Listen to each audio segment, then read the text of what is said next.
called measured yoga therapy, where we measure how the nadis on our fingertips are performing. And on the basis of that, we can recommend some very targeted exercises that can benefit your particular condition. So if any of you have any condition you want to talk about, you can email me or you can email Jashi Prakash. The email addresses are right here. Points to note: first and foremost, please follow instructions to avoid adverse reactions. Important instruction is to keep your spine straight and take support if needed. And do your practices gently without strain. Also, there is a limit in duration or count. Please follow it. When you have doubt, avoid the practice or seek clarification. But remember that the liability is entirely yours. Do not multitask or merge two exercises. The slower you do, the better it is for you. The other very important thing is regular disciplined practice. Yoga brings good health of mind and body. It brings inner awareness and a sense of cosmic connection. And with that, I'll welcome you all to our yoga family, and I will let Dr. Rajan start today's session.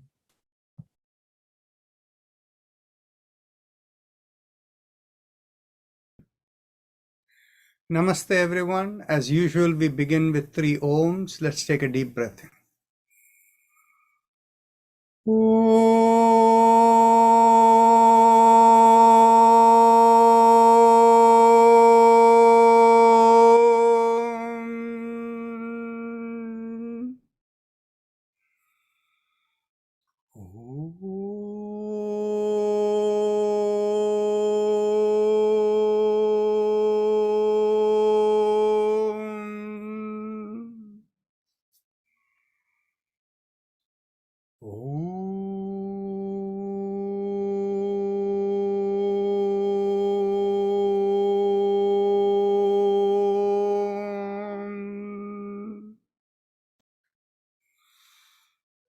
We continue with the Yoga Sutras.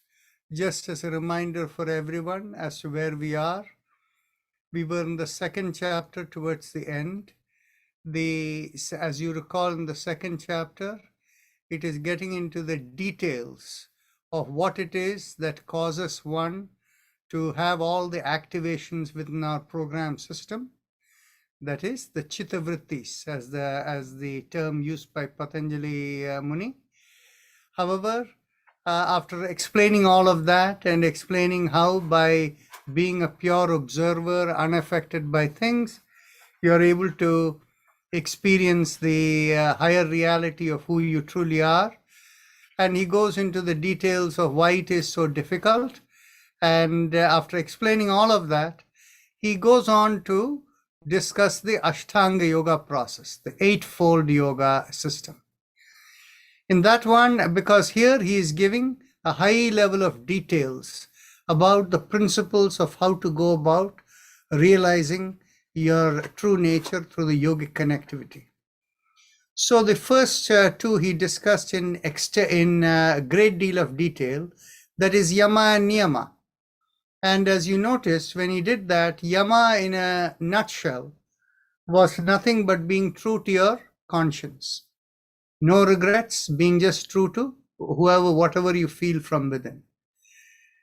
The Niyama, he went on to explain over there that Niyama is the one that finally leads you to Samadhi, and particularly the Ishvara Pranidhan is what leads you to Samadhi state. Even as he says this, we noted over there that the key element of the Niyama is the fact that it is the same in the 5 items he mentions. 3 of them are the same as the Kriya Yoga that was discussed as in the first 2 sutras of the 2nd chapter. So the Kriya Yoga concept is simply by simply living life, we end up breaking up the programs by dealing with all the situations that come in front of us, and without reacting to them in a way that causes more karmas for the future. That is the idea of Kriya Yoga. So in the Yama, in the Niyama segment, he includes that. So in other words, Niyama is the one that purifies you, that ultimately leads you to Samadhi. But there were 2 more things added over there. The concept of Shaucha and the concept of the santosha. Shaucha meaning purity, and santosha meaning being content with what you have. Now, this aspect of the shaucha, he again tells you over there, this is what makes you eligible to be able to experience the highest element. So the concept of shaucha is also related to purification of the nadis. So shaucha and tapas are two keywords of purification of nadis, and of course, Ishvara Pranidhan, that is the one that leads to the higher element of samadhi. Now, after that, we went into each one of the remaining of the Ashtanga Yoga elements. So we went through asana, and the asana element is simply keeping the body in such a state where you're at supreme ease. So if you end up feeling uncomfortable, if you're forcing any part of the body, then asana is lost. The key asana is being in supreme ease in a position that is suitable for meditation. Then pranayama is discussed as that which is simply regulation of the breath and vitality. The word used is shvasa and prashvasa. So shvasa is breath, and prashvasa is the impact or the inner dimension of the breath, which is vitality. Then the point that is made is, it is pranayama that is the one which finally makes you eligible for dharana, the 1-point focus. Why is that the case? It actually, what it says is, it removes the covering of the internal light, is the point mentioned. What does that exactly mean? It again means the same thing as the purification, the elimination of the programs within. In other words, when you live life as long as you're breathing. And as long as you're breathing, the energy flows and all the situations of life come and hit you. And that you engage with them without being affected by it. And that is how essentially you purify yourself, as has been said in the Niyama process. Then thereafter, he goes on to mention about Pratyahara, and that is where we were.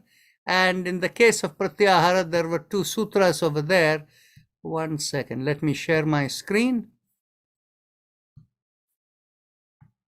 Okay, so in Pratyahara, what he tells you over here is, Swavishaya asamprayoge chitta swarupa anukara iva indriyanam pratyahara tata paramavasyat indriyanam. We actually went through these sutras last time, but the key element over here is that when you're able to take your awareness inward, as if you become one with the internal program activation in there, then what happens is you develop supreme control over the vibrations of the sense organs of the body. By being able to control the vibrations, you're able to control the sense organs of the body. This is the idea of Pratyahara. Yes, so that is where the 2nd chapter ends. And really speaking, the continuation goes on into the 3rd chapter, where the remaining 3 elements of the Ashtanga Yoga are explained. We'll quickly go through them, and then we'll explain more details later. Deshabandha chittasya dharana. Anytime you focus your mind on a 1 point of focus, that point of by keeping the mind in 1 point of focus of your programmed entity, that is, the programmed entity is largely affected by the mind. So by keeping the program entity fully focused on 1 point, that is dharana. Tatra, there. Pratyaya, that is any reaction, feedback. Ekatanata dhyanam, where the feedback that comes back is as if it is one and the same, which means The mind has completely stopped. That is the nature of dhyana. Then tadeva arthamatra nirbhasam. That eva is alone, artha is meaning, matra in the sense that alone, nirbhasam, that is able to sense it, swarupa shunyam, as if the sense of me, the person, is not there, it is completely voided. Eva means as if. That is the state of samadhi. The key element in this sutra is arthamatra nirbhasam, because what happens is the key distinguishing element of samadhi is that you should be able to have intuitive awareness coming, what is called prajna. And so when the intuitive awareness arises from the result of voiding the sense of the self, that intuitive awareness is the state where samadhi occurs. So let me go on to the next three sutras.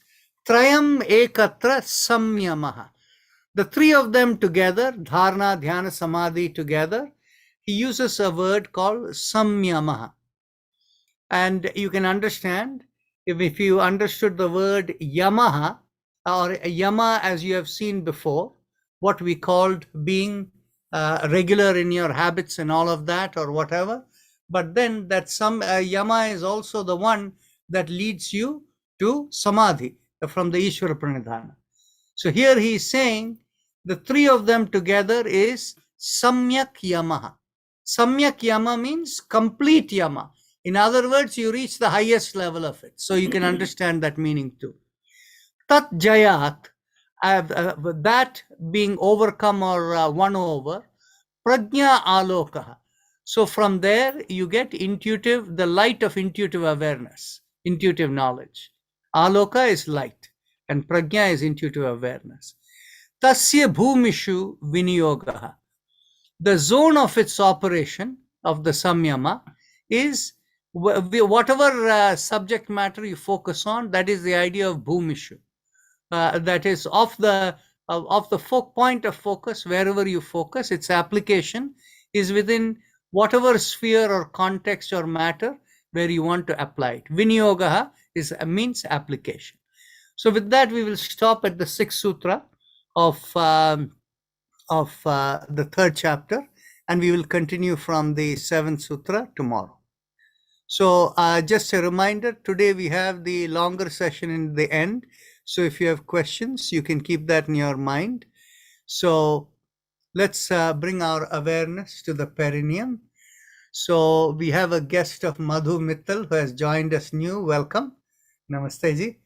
So bring your awareness to the perineum and pressing on the little finger, we begin with Lam. Let's take a deep breath in.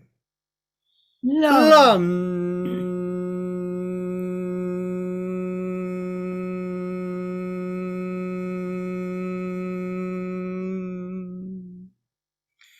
When you do this, feel like you're gently squeezing your buttocks. Continue. Lam. Lam.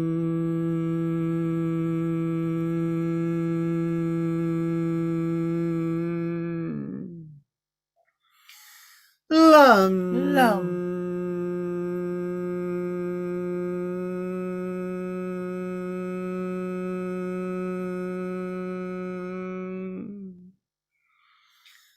Lam. Lam.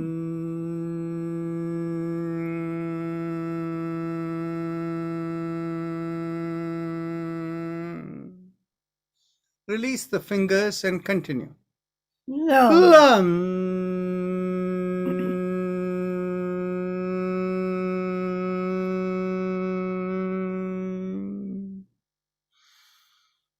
Lam. Lam.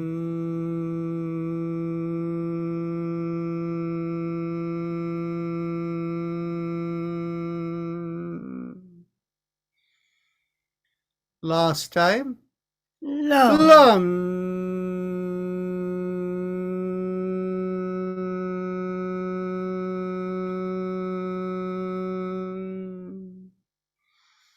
Now bring the awareness an inch or so above the perineum.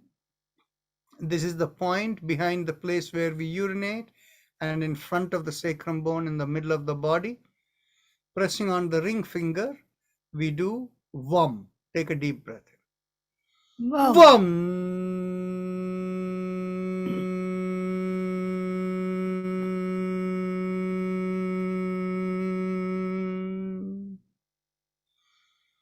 VAM. VAM.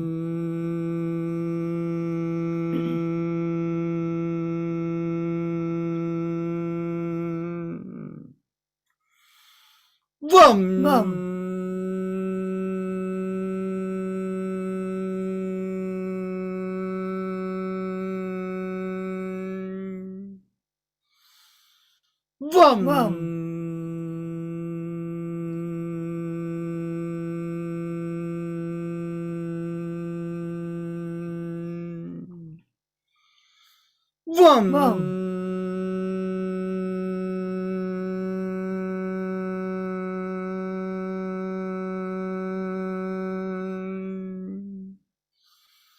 VAM.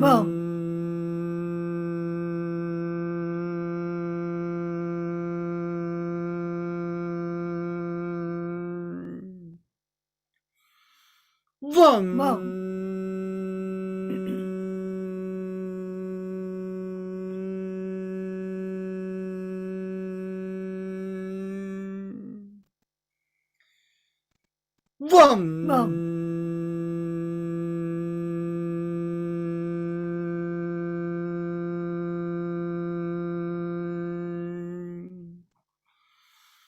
VAM.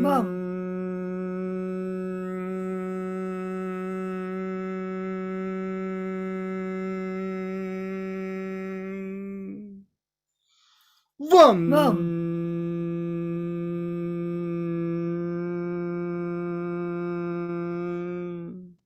Release the fingers and continue.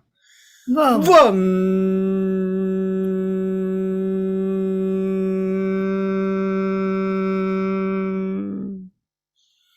VAM.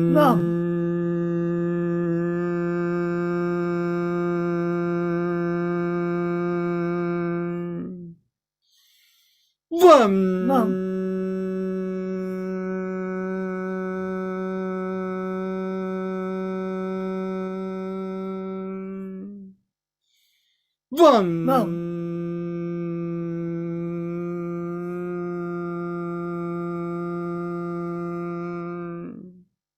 Last time. VAM.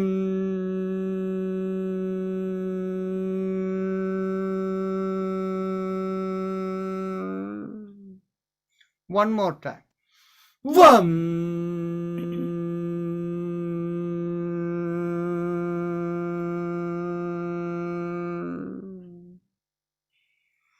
Now bring your awareness behind the navel in the middle of the body, and there we do RUM, pressing on the middle finger with the thumb. RUM.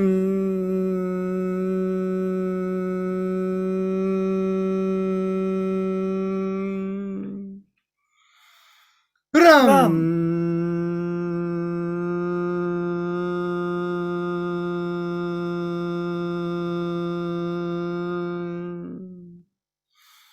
RUM.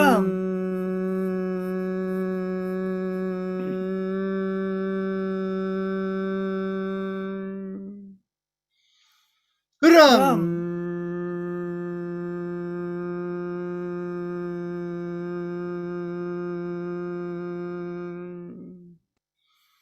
RUM.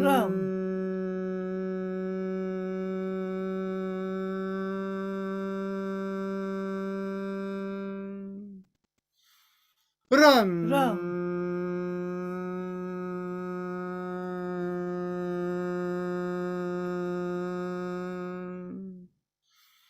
RUM.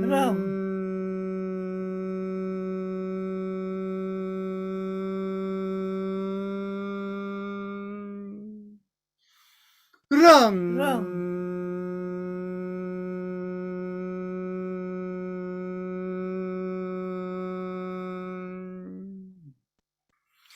RUM.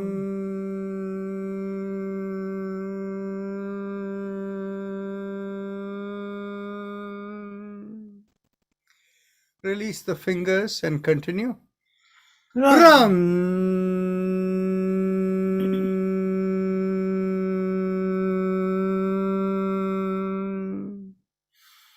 Ram. Ram.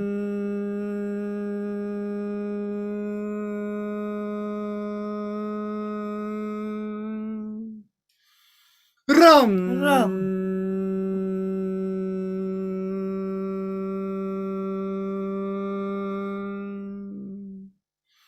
Ram. Ram.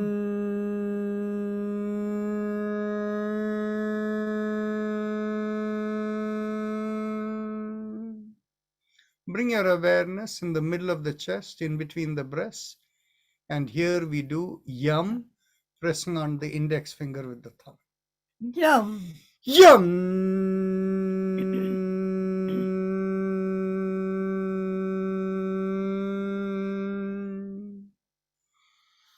Yum. Yum.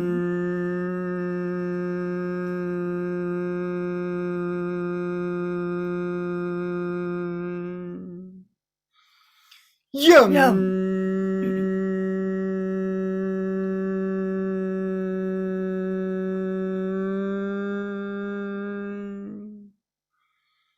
Yum.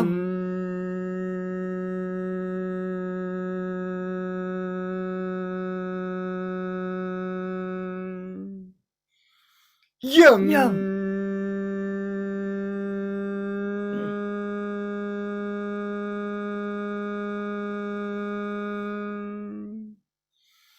Yum. Yum.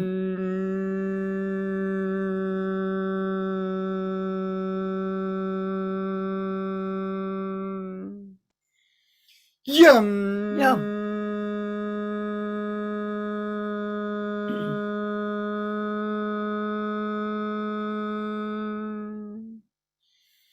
Yum.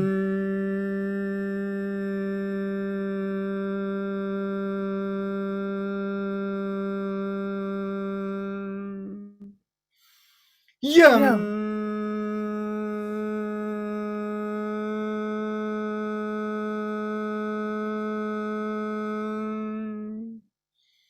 Yum. Yum.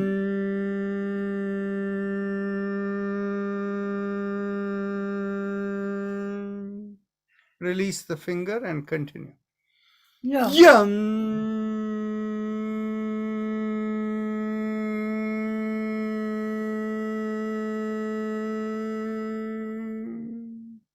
Last time. Yum.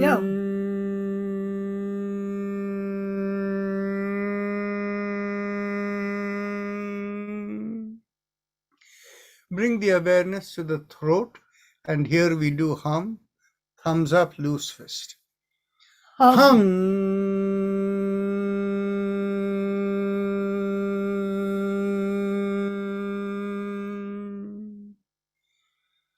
Hum. Hum.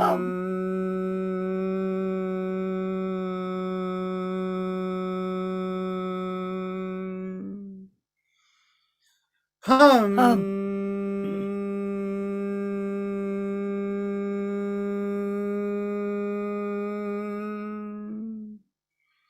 Hum.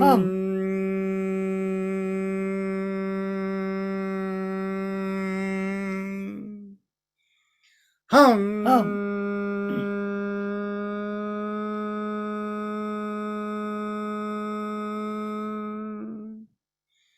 Hum. Hum.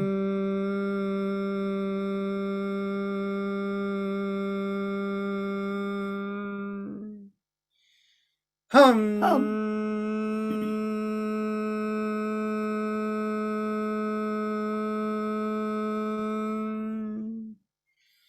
Hum.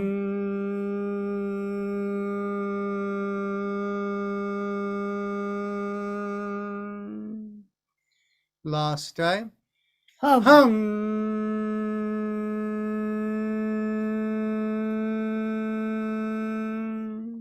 Release your hands and continue. Hum.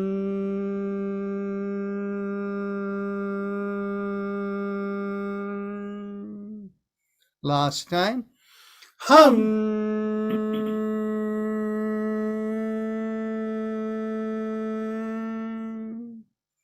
Bring the awareness to the middle of the head, and there we do chum, thumbs up, loose fist. Chum. Chum.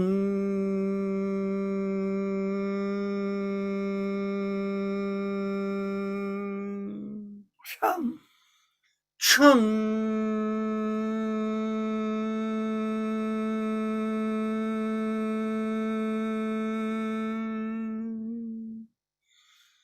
Chum.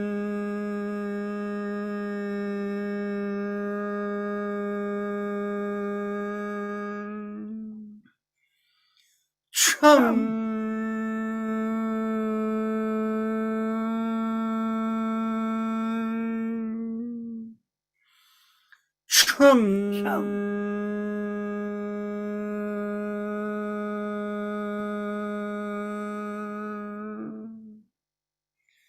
Release the fingers, continue.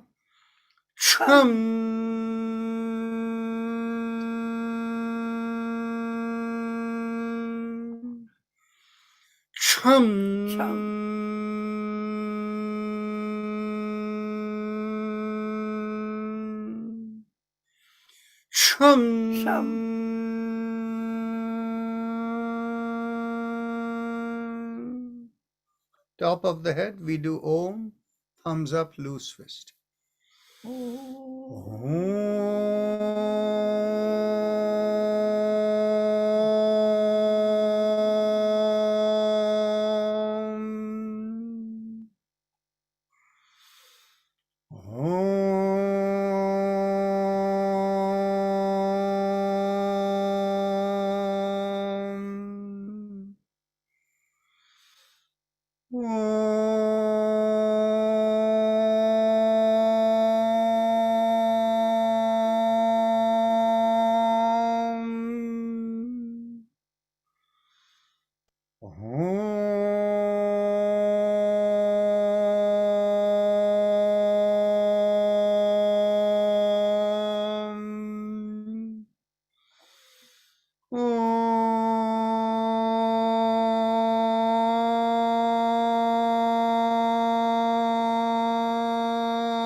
Release the hands and continue.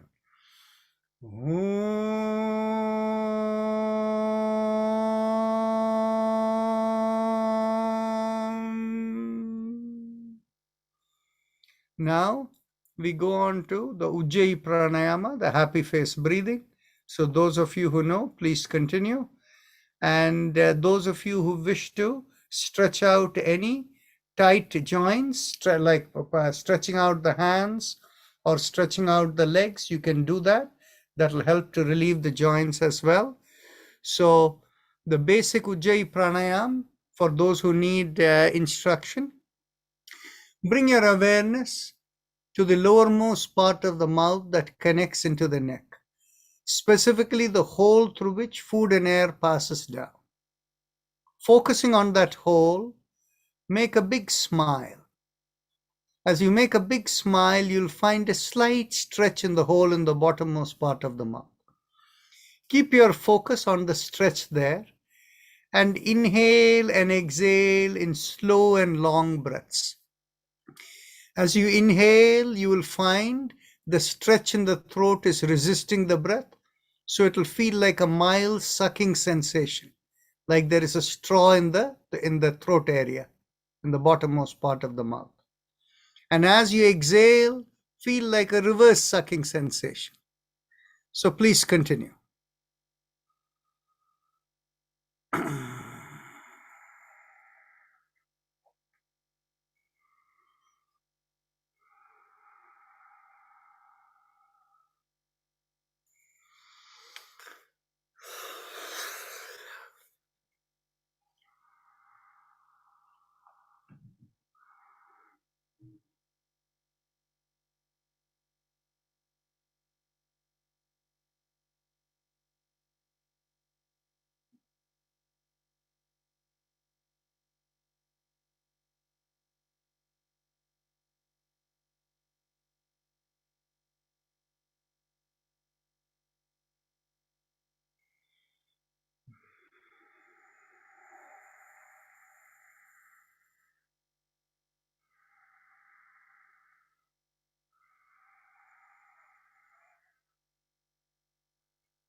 Pratyahara.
Now, bring the awareness behind the sternum in the middle of the body, and from there feel a rising vibration through the middle of the body going out of the top of the head.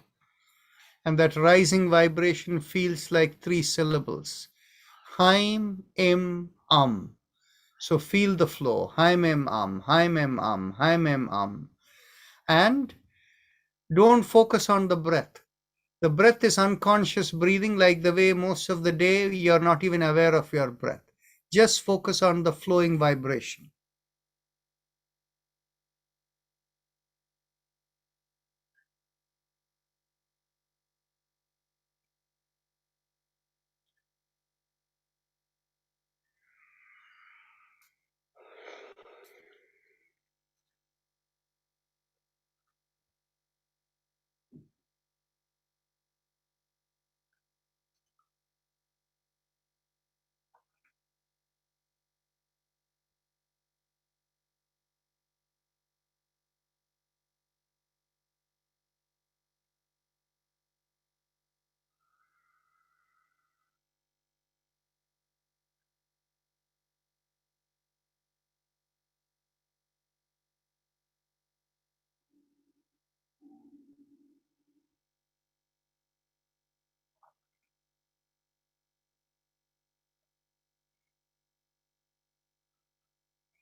Now bring the awareness in the chest area, the lungs in particular, and mentally vibrate Haim, Haim, Haim.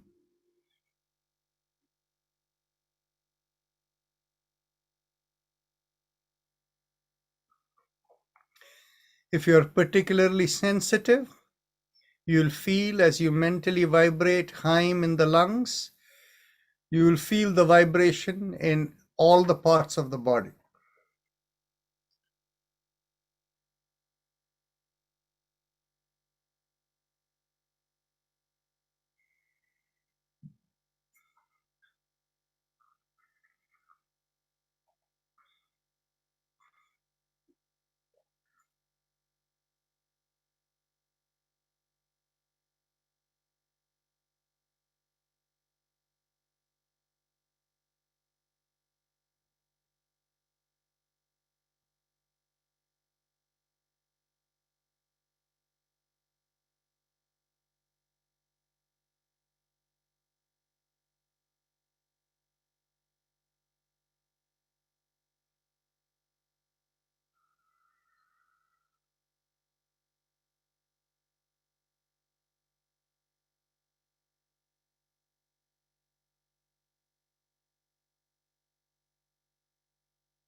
Now let's do the eye exercises today. We haven't done for a long time.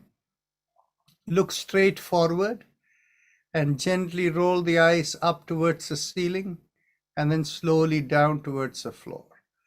Look up, down, and continue.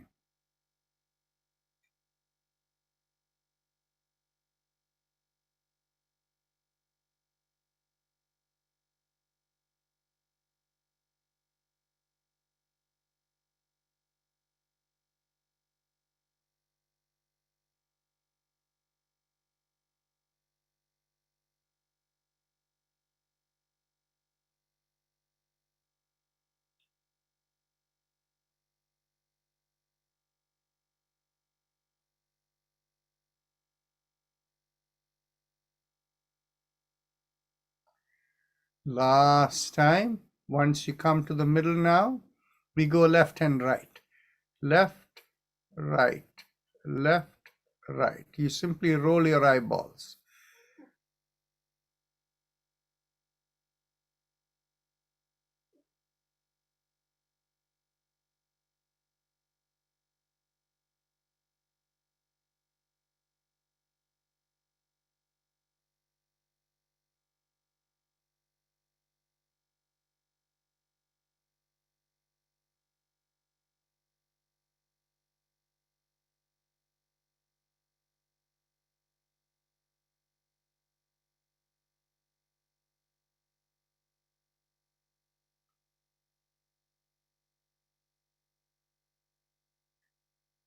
Last time, and we'll come back to the center. Now, look up to the left and down to the right, diagonal movement. Roll the eyeballs upward to the left and down to the right.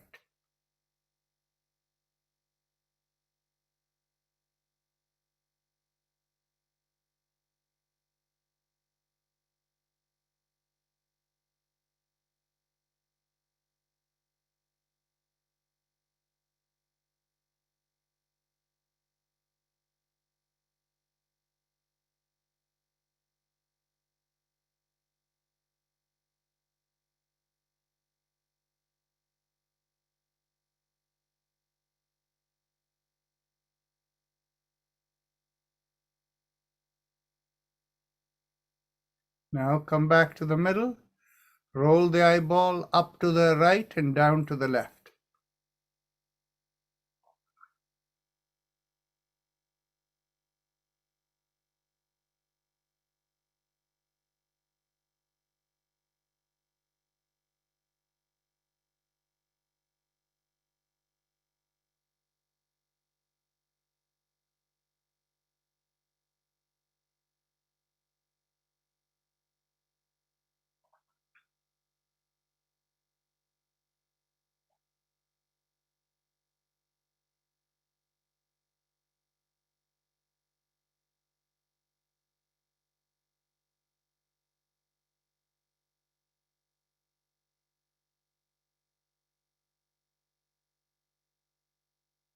Now come back to the middle.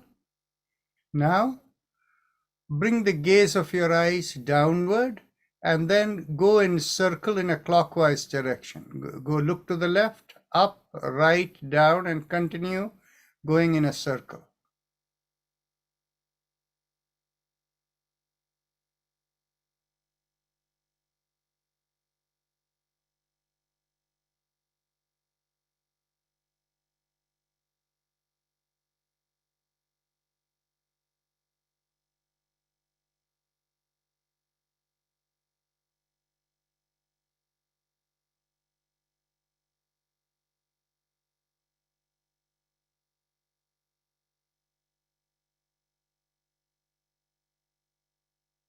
Last circle. When you come back down, let's go reverse, anti-clockwise.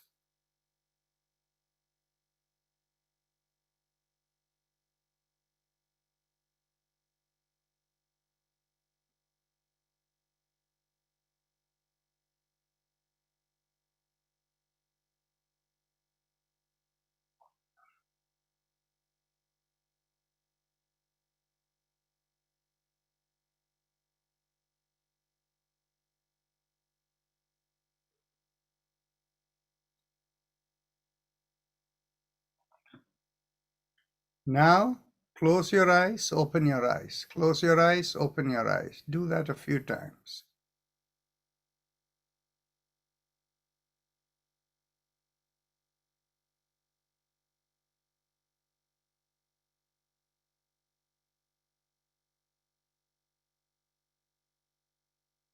Now, close your eyes and hold it tight for 2 seconds and then release. Very tight, release. Tight, release. Continue.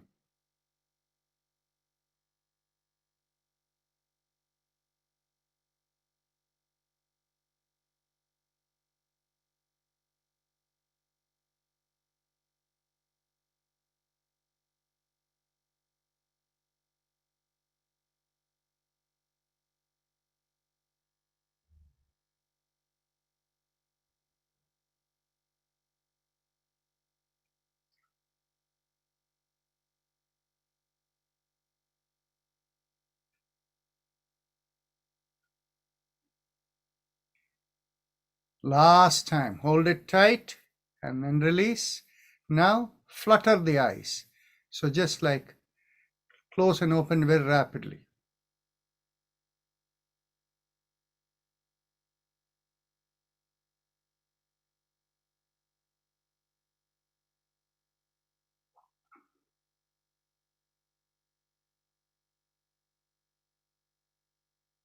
Now rub the palm of your hands rapidly. Feel the warmth building up in the palms and place the warmth of the palm, cupping it over the eyes, and feel the warmth in the eyes.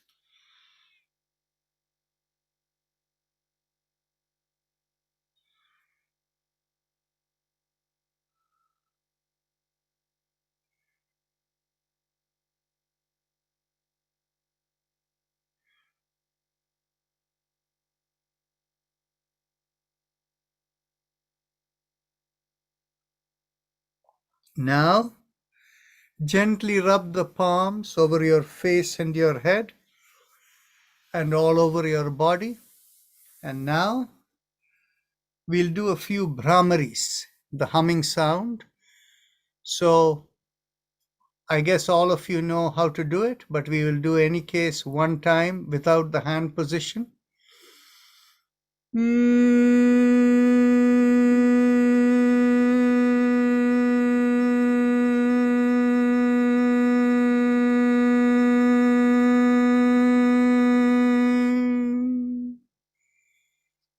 It is simply the nasal sound. After taking a deep breath in and till the exhalation is complete, you make the sound.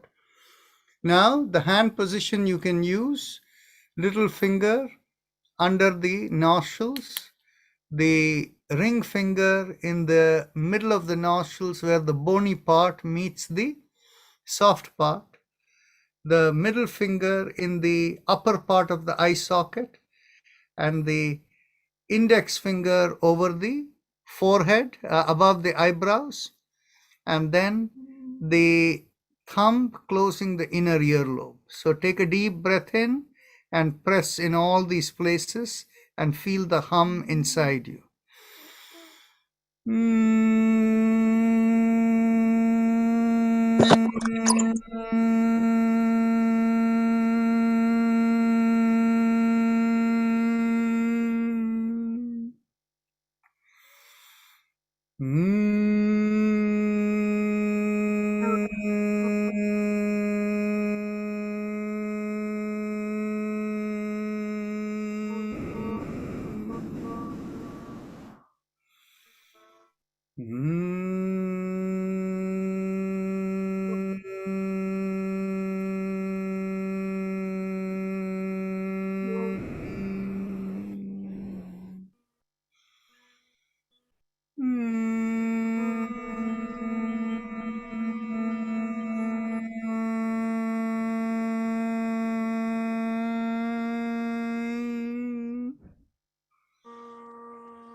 Last breath.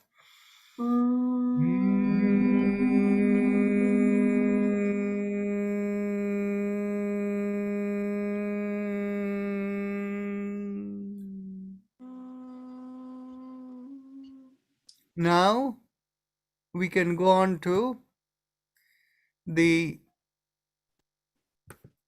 spinal alignment exercises, starting with the neck. So bring your keep yourself tall. If you want, you can keep your hands behind. Otherwise, keep it by the side. And as you exhale, tilt the head, bringing one ear towards the shoulder. Inhale, come back up. Exhale, tilt the head the other way, bring towards the other shoulder, and continue. Inhale up and exhale, tilt.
Last exhalation, inhale, come back up.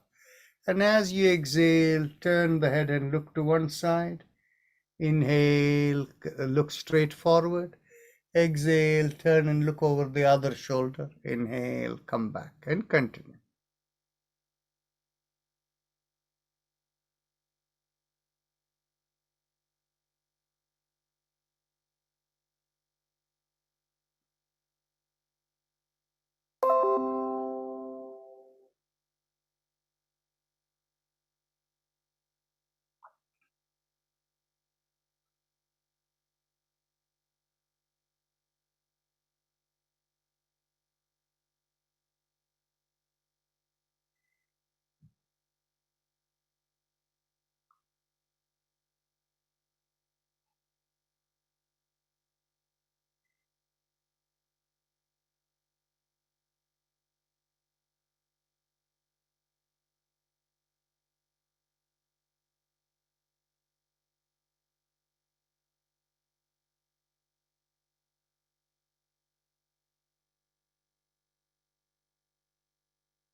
Last exhalation, turn. Inhale, come back. Now we go through. Inhale, lift up the chin and take the head all the way back. And as you exhale, bring the chin down towards the chest. Inhale back. And exhale, bring the chin down towards the chest.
Last inhalation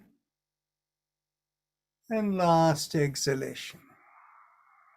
And now we go 360 degrees around the neck. Inhale half a circle and exhale, complete the circle and continue.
Last inhalation and last exhalation. Now let's go in the reverse direction.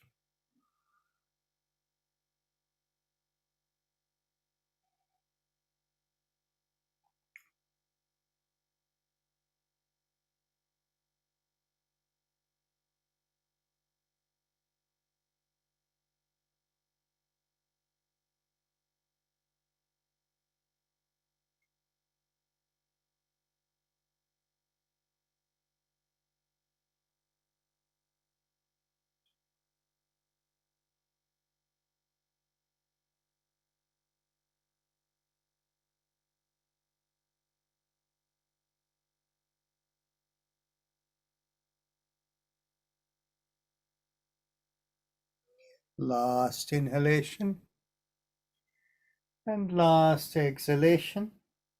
And now we go on to the shoulder exercise. Inhale, lift up one shoulder. Exhale, rotate it back and bring it down. Inhale, lift up the other shoulder. Exhale, rotate it back and bring it down.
Last inhalation and last exhalation.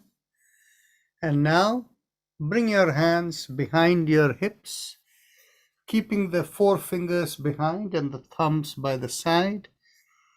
And then as you inhale, push on your back and take the head and shoulder backward.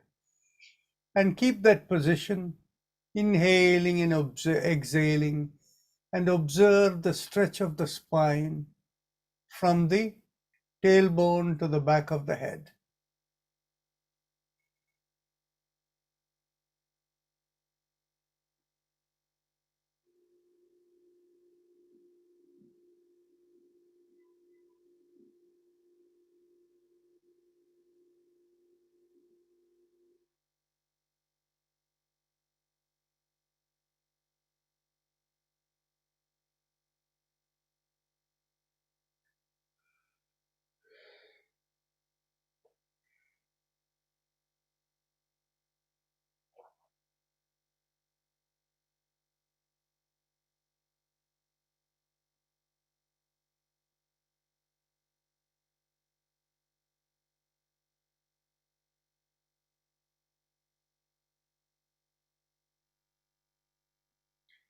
Now take another deep breath in, and as you exhale, turn the head leftward and look upward towards the ceiling, but keep the eyes closed and the awareness within.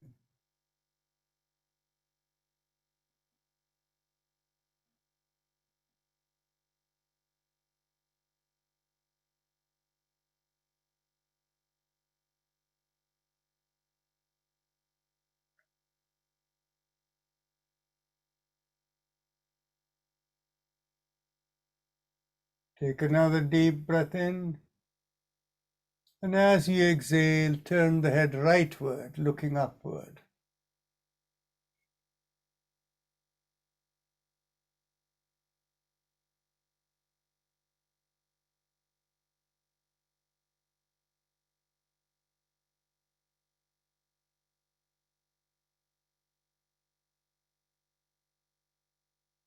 Take another deep breath in, and as you exhale, come back to the middle. With the next deep breath in, stretch back a little bit more. Release your hands and place it behind you on the seat, or if you're seated on the floor, on the floor. Take another deep breath in and make an even bigger backward arch. Another deep breath in, and as you exhale, slowly release and come to your normal position. And stretch your hands forward and bring it in front of you. Interlock the fingers and push it out. Inhale, lift up the hand all the way above. Take the next inhalation and lift up one shoulder as you tilt one way. Inhale and exhale into the stretch. Take another deep breath, lift up the other shoulder. Stretch up there and stay there. Take another deep breath, come back in, right to the middle. Inhale, stretch up as high as you can. Release the fingers and go around the wrist. Inhale and exhale. Go in the reverse direction. Inhale and exhale.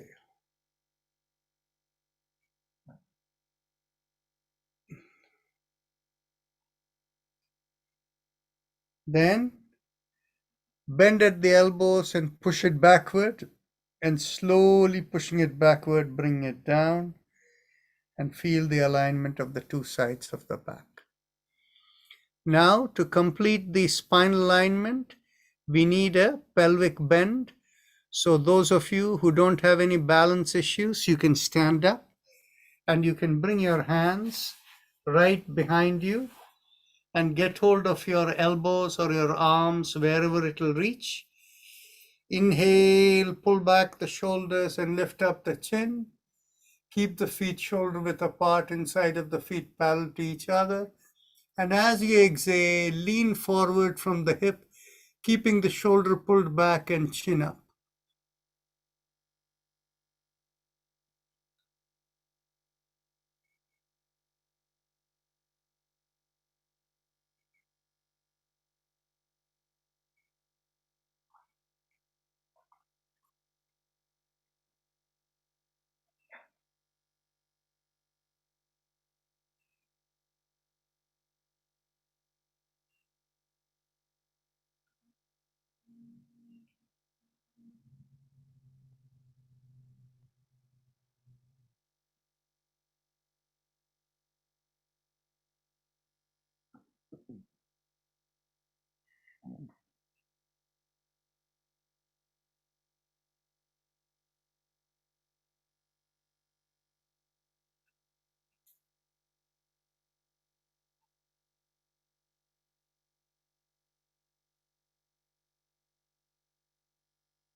Slowly inhale and come up and go all the way back. And then release your hands and take your seat. Now we will lift both the shoulders together. Inhale, lift up both the shoulders together. Exhale, rotate it back and relax and come down. As you inhale and lift up the shoulders, observe the hips also lifting up. And as you exhale, you're fully relaxing. Also notice when you inhale, the awareness goes to the head. And as you exhale, you feel the awareness drifting towards the feet.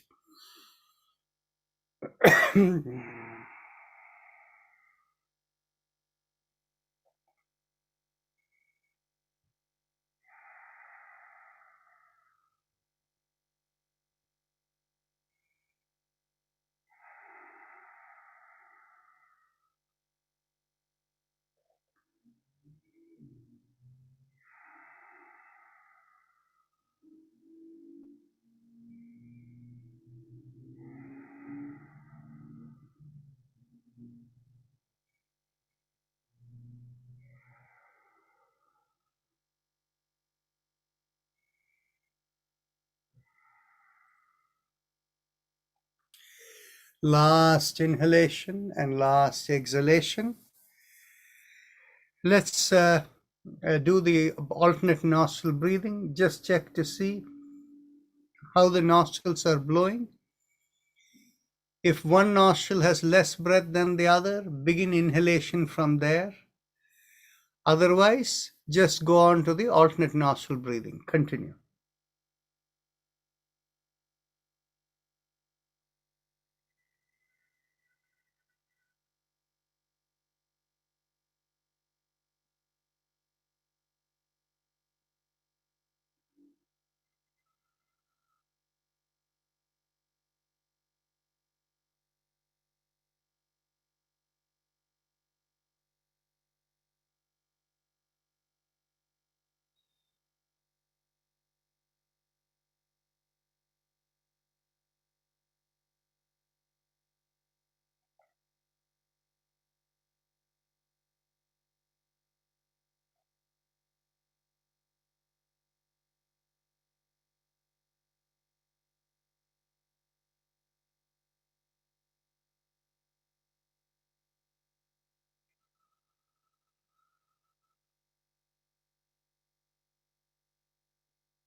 Last cycle.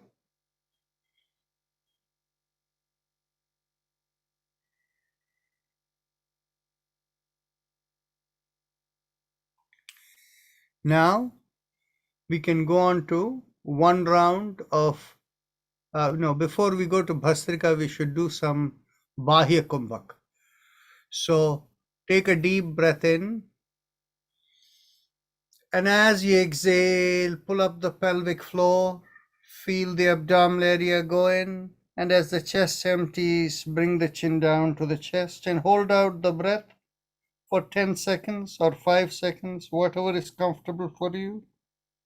And whenever you cannot hold anymore, inhale.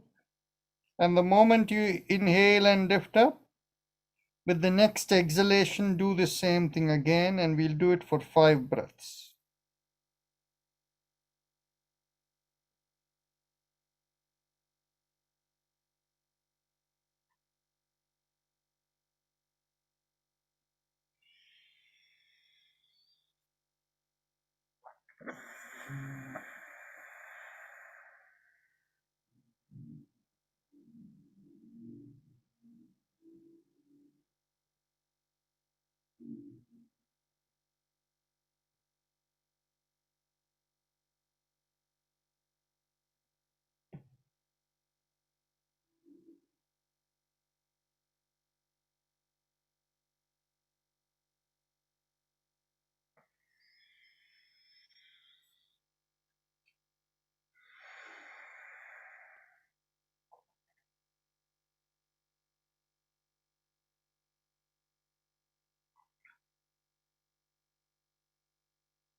Now, let's go on to one round of Bhastrika. So we begin with exhalation, and when we exhale, feel like you're emptying out from the sternum and the throat and the head. And when you inhale, feel the sternum pull out, and you're inhaling as much as you can. As you do that, the belly will come out, the chest will expand, the shoulder will pull back. So with that motion, let's begin with exhalation. Exhale. Inhale. Exhale. 2, inhale. Exhale. 3. Exhale. 4. Exhale. 5. Exhale. 6. Exhale. 7. Exhale. 8. Exhale. 9.